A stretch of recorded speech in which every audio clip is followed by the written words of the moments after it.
5 personnes aujourd'hui qui travaillent sur la méthanisation. Et puis depuis peu également, on a constitué un groupe Hauts-de-France de conseillers méta, ce qui nous fait au global 8 personnes qui sont opérationnelles pour accompagner les agriculteurs, les collectivités, les élus sur le sujet de la méthanisation agricole. On invite les agriculteurs qui sont intéressés par ce sujet à venir à une de nos formations de 2 jours avec une visite d'installation de méthanisation.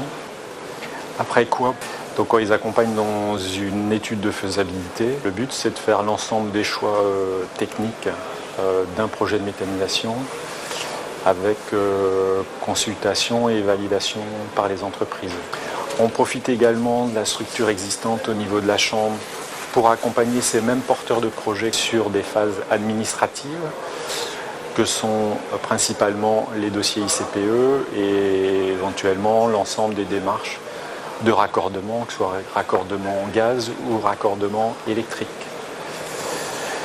En Nord-Pas-de-Calais, on a une structure annexe à la Chambre, qui est une structure qui est un bureau d'architecture. Donc on fait rentrer dans l'élaboration des projets sur la partie permis de construire, ce qui nous permet d'accompagner le groupe ou les porteurs de projets du début jusqu'à l'acceptation du permis de construire. En sus de ces interventions, on est à même de constituer des dossiers de financement également. On est également en mesure de réaliser ce qu'on appelle des agréments sanitaires qui sont accordés aux unités de méthanisation pour pouvoir traiter les déchets, les coproduits du territoire. Quand on a démarré, on était d'abord sur des projets principalement de cogénération et depuis 18 mois, 2 ans, on a majoritairement aujourd'hui sur la table à 90% des projets d'injection de biométhane. Si on parle du périmètre Hauts-de-France, donc qui couvre 3 départements, donc aujourd'hui, là au moment où on parle, on doit avoir 35-36 unités qui tournent, une dizaine en construction, approximativement autour de 120 projets, 120 demandes.